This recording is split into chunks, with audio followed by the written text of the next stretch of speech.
प्रहार जनशक्ती पक्षाचे उमेदवार दिनेश बुब यांचा अचलपूर प्रचार दौरा रविवारी सुरू झाला। सकाळी 10 वाजता दिनेश बुब यांनी अचलपूर येथील प्राचीन जगदंबा मंदिर संस्थान येथे पूजन करून आपल्या प्रचाराची सुरुवात केली। हजारोंच्या संख्येने प्रहारचे कार्यकर्ते सकाळपासून तैनात होते। पांढरा प्रहारचा झेंडा हातामध्ये घेऊन सर्वांनी दिनेश बुब तुम आगे बढ़ो, हम तुम्हारे साथ है या प्रकारच्या घोषणा दिल्यात। अचलपूर शहरामध्ये रविवारी प्रहारचे उमेदवार दिनेश बुब यांनी प्रचार दौरा केला। अचलपूर येथे प्राचीन जगदंबा मंदिर संस्थान येथे पूजन करून दिनेश बुब यांनी आपल्या प्रचाराची सुरुवात केली। अचलपूर शहरातून रॅली काढण्यात आली।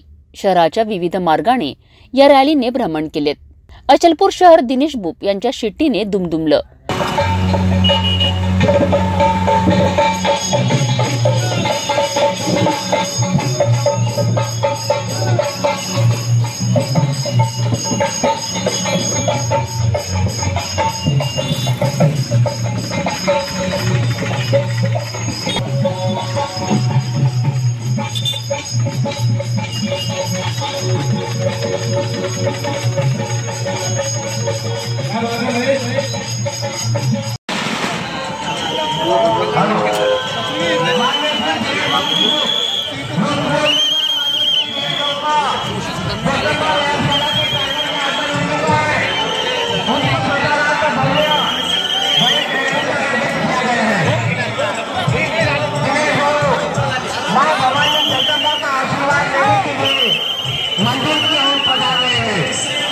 मंदिर की ओर जा रहे हैं और मंदिर में मां भवानी का आशीर्वाद लेकर इस भव्य रैली की शुरुआत होने जा रही है। सभी से निवेदन है संजू भैया अभी दर्शन करके आने। ही रॅली परतवाडामध्ये दाखल झाली। परतवाडाच्या मुख्य मार्गाने ही रॅली फिरली। या दरम्यान विविध ठिकाणी आतिषबाजी करून रॅलीचं स्वागत करण्यात आलं। दिनेश बुब 1 लाख मतांनी निवडून या प्रकारच्या घोषणा प्रहार कार्यकर्त्यांनी दिल्यात। प्रहार जनशक्ती पार्टीचे उमेदवार दिनेश बुब आपल्या सोबत आहेत आणि दिनेश बुबची उमेदवारी या मतदारसंघासाठी खूप महत्त्वाची ठरलेली आहे। एकूणच दिनेश बुब यांना मतदारसंघामध्ये कसा प्रतिसाद मिळत आहे जाणून घेऊया। निवडणुकीला सामोरं जात असताना सगळ्यात जमेची बाजू अशी आहे की आजपर्यंत निवडणूक सुरू होऊन 12-13 दिवस झाले। एकाही कार्यकर्त्यांनी पेट्रोलसाठी पैसे मागितले नाही। एकाही कार्यकर्त्याला निमंत्रण द्यायचं काम पडलं नाही। सोशल मीडियावर निमंत्रण गेले, कार्यकर्ते हजर आहेत आणि गावागावांमधून निमंत्रण येत आहे। आमच्या गावाला कधी भेट देता, आमच्या गावाला कधी कार्यक्रम देता, आमच्या गावाला कधी रॅली देतात, असा स्वयंस्फूर्त प्रतिसाद जनतेकडून आहे। एकूणच कुठेतरी म्हणत आहे नवनीत राणा ज्या प्रकारे बोलत आहे की हा मतदारसंघ कळू झाला, आम्ही गोळ करण्यासाठी आलो, यावर काय म्हणणं? ते त्यांचं वक्तव्य असू शकते। अमरावतीचा कळू सामान्यासाठी किती गोड आहे हे सामान्य जनतेला माहिती आहे। एकूणच या मतदारसंघामध्ये 5 वर्षामध्ये नवनीत राणा खासदार होत्या, काय व्हायला होतं, काय नाही झालं, काय विकास व्हायला पाहिजे? बंधूंनो, या विषयावर मी जास्त भाष्य करू इच्छित नाही। अमरावती जिल्ह्यामध्ये जसे त्यांची उमेदवारी जाहीर झाली तसं एक दहशतीचं आणि सन्नाट्याचं वातावरण झालं होतं। त्याच्यामुळे बच्चू भाऊंनी शिवसेनेकडून उमेदवार आयात करून ही उमेदवारी दिली आहे, तेव्हा लोकांना दिलासा मिळालेला आहे। या मतदारसंघामध्ये मिल सारखा उद्योग आहे बंद पडला आहे, शकुंतला रेल्वे आहे बंद पडली आहे, बेरोजगार युवक झालेले आहे, उद्योगधंदे नाही, यावर काय म्हणणं? तुमच्या प्रश्नाचं उत्तर तुम्हीच दिलेलं आहे। एकूणच आपलं विजन काय, आपण जर खासदार झाले या मतदारसंघात? मी नगरसेवक या पदावर काम करताना आमदार खासदारांना लाजवेल असे कामं केलेले आहेत। जर जनता जनार्दनाने आशीर्वाद दिला तर अमरावती जिल्ह्याचं नाव भारतभर जगभर होईल इतका सुंदर कन्सेप्ट माझ्याकडे आहे आणि ते निश्चितपणे जनता आशीर्वाद देईल असा मला विश्वास आहे। एकीकडे काँग्रेस राष्ट्रीयकृत पार्टी, दुसरीकडे राष्ट्रीयकृत पार्टी भारतीय जनता पार्टी आणि नंतर बीजेपी, मोठे मोठे नेते राष्ट्रीय स्तराचे योगी म्हणा, अमित शहा म्हणत आहे, येत आहे आणि तुमच्याकडे बच्चू कडू आहे, काय म्हणणं? अमरावतीच्या मातीतील पक्ष, अमरावतीच्या मातीतील उमेदवार आणि अमरावतीच्या मातीतील जनता हे जे समीकरण आहे हे दिल्ली मुंबईकरांना जमणार नाही इतकं चांगलं समीकरण अमरावतीत झालेलं आहे। एकूणच शेवटचा प्रश्न, अचलपूर जिल्हा व्हायला पाहिजे, यावर काय प्रतिक्रिया? निश्चितपणे व्हायला पाहिजे, त्याच्याबद्दल काही दुमत नाही. आणि निश्चितपणे आम्ही प्रहारचा जर खासदार झाला तर ते सुद्धा शक्य होईल.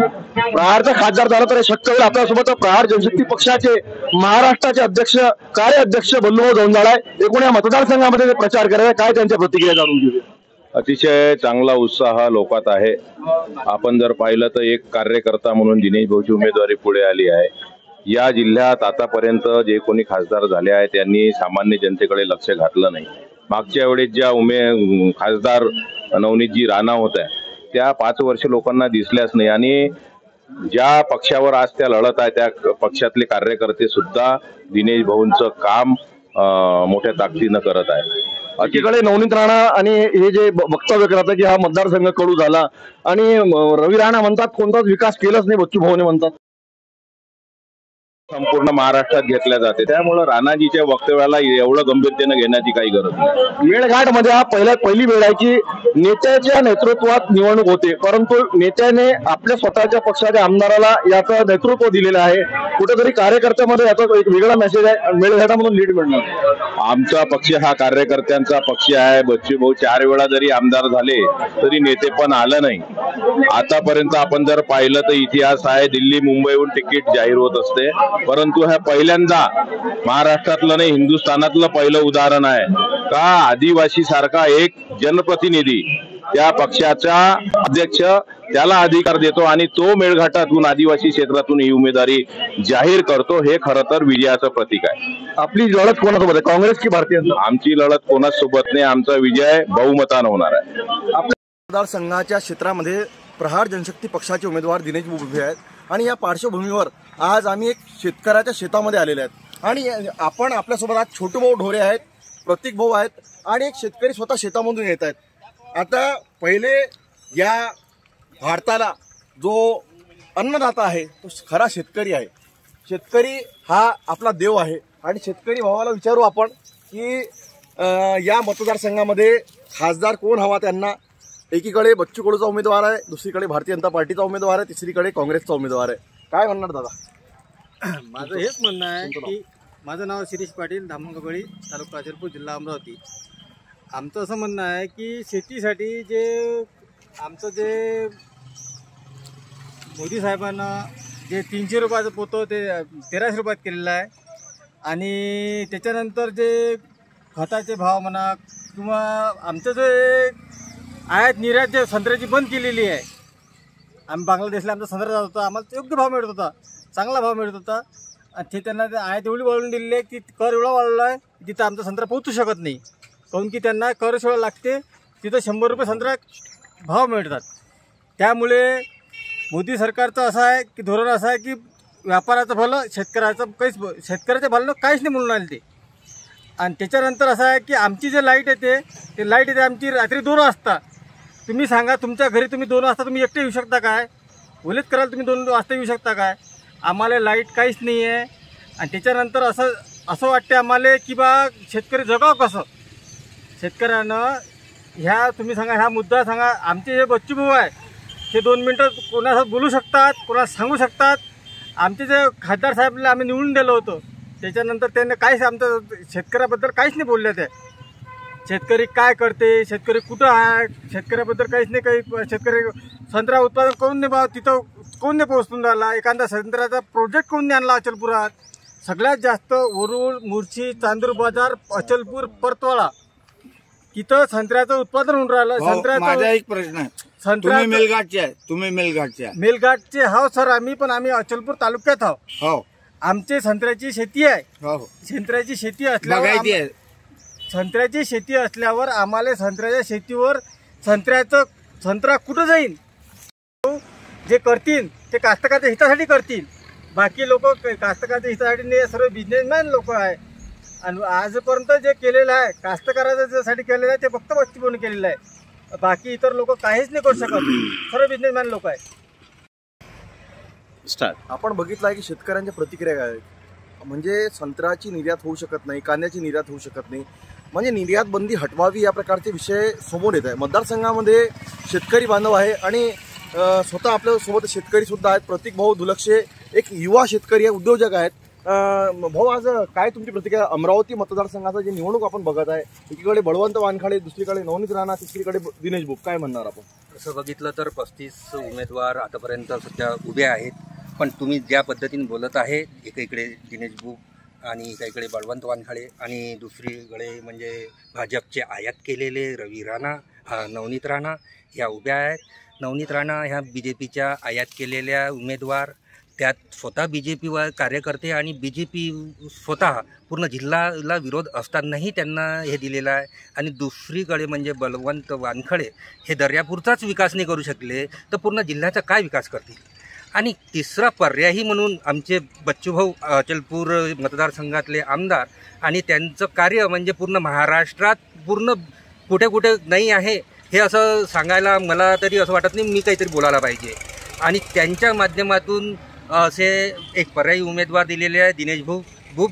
आणि मी माझ्या याने आणि सर्वांना माझ्या मतदारसंघातून पूर्ण जिल्ह्यातून एकच सांगेल की फक्त एक पर्यायी उमेदवार आहे आणि त्याच्यामुळे हे 9 नंबरचं बटन दाबून तुम्ही विकासाची शिट्टी वाजवून शिट्टीला मतदान करा आणि बच्चूभाऊंचे हात बळकट करा. एकदा फक्त प्रहार जनशक्ती पक्षाचा उमेदवार एकदा दिल्लीला पाठवा, मग बघा बच्चूभाऊ काय करतो आणि काय नाही करतो. एकूणच प्रहारचा उमेदवार हा दिल्लीला पाठवण्याचं बोललं जात आहे. आपल्यासोबत इथं छोटूभाऊ ढोरे आहेत आणि या मतदारसंघामध्ये विकास या 5 वर्षामध्ये, गेल्या 5 वर्षामध्ये नवनीत राणा खासदार होत्या.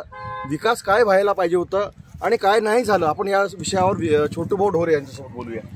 तर सर्वात पहिले विषय असा आहे की मी नवनीत राणा यांच्या फेसबुकवर एक पोस्ट बघितली की त्यांनी त्यामध्ये टाकलं आहे की संपूर्ण देशात 7 व महाराष्ट्रात 1, ते पण आपल्या अमरावती जिल्ह्यात नांदगावपेठ इथे PM Myntra mega textile park 11,000 कोटी रुपये मंजूर. 1 लाख लोकांना प्रत्यक्ष रोजगार मिळणार व 3 लाख लोकांना अप्रत्यक्ष रोजगार मिळणार. ह्या ताईच्या फेसबुक पोस्ट आहे. माझं म्हणणं आहे मिळणार चालू असलेली फिल्म मिल बंद पडली, त्यावर काही प्रतिक्रिया दिली नाही ताईनं. एक आंदोलन नाही केलं. तुम्ही सुरुवातीपासून भाजपच्या सोबत राहिले 5 वर्ष. तुम्ही जर तो मुद्दा संसदेत जरी मांडला असता तर आज ते जे लोक 16-17 लोक ज्यांनी आत्महत्या केली त्यांच्या कुटुंबाचं काय, त्या येणाऱ्या जे भविष्यात जे डेव्हलपमेंट होणार होतं फिल्म मिलच्या माध्यमातून त्याचं काय, तर तुम्ही ह्या सगळ्या गोष्टी करण्यात प्रत्यक्ष फेल पडलेले आहे. त्यामुळे रोजगारांचा विषय तुमच्यात होऊन शोभत नाही. दुसरा विषय असा की शकुंतला रेल्वे जे आपल्या अचलपूर प्रदेशातले जे जुने ज्येष्ठ नागरिक आहे त्यांचा तो प्राण आहे. मला सांगतो मी, ब्रॉडगेज करू, असं करू, तसं करू करता करता आजपर्यंत त्याचं काही झालं नाही. तुम्ही पाठपुरावा केला नाही केला हे सामान्य जनतांना माहीत नाही, पण 5 वर्षाचा कालावधी तुम्ही सत्तेत असताना, एवढा मोठा कालावधी तुमच्याकडे असताना तुम्ही काहीही करूच शकलं नाही, याची खूप मोठी खंत आहे.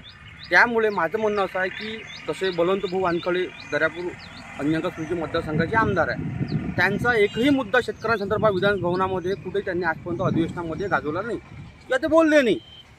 त्यानुसार सर्वात जास्त करोडो जमीन किंवा जे काही शेतकरी तिथले आहे त्यांच्यापाशी तुम्ही जर स्वतः जर गेले तुम्हाला त्यांच्याबद्दलचा प्रत्यक्ष अनुभव येऊन जाणार. राहिला विषय दिनेश बुब यांचा विषय असा आहे की ते सामान्य कुटुंबातले सामान्य कार्यकर्ते. त्यांची सेवा पाहण्यासाठी मी तुम्हाला माझ्या तोंडून ऐकल्यापासून तुम्ही प्रत्येक तुम्ही तिथं गेले मंडळावर, आझाद हिंद मंडळ जे आहे सापोर्ट बगीचे तिथं तुम्ही धुळ्यान बघू शकता. रोज 2 ते 3 हजार लोकांना तिथं मोफत अन्नदान होते. एकीकडे म्हटलं जातं की बच्चू कडू यांचा उमेदवार डमी उमेदवार आहे म्हणून, आणि बळवंत वानखडे आणि नवनीत राणामध्ये फाईट आहे, यावर तुमचं काय वक्तव्य आहे? राणा ताईचा विषय असा झाला आहे की त्यांनीच ह्या साऱ्या गोष्टीची चर्चा सर्व इकडे फैलवली आहे, पण वास्तविकरित्या 4 तारखेला डमी कोण आणि खरा कोण हे तुम्हाला तुमच्या डोळ्यासमोर दिसून जाणार.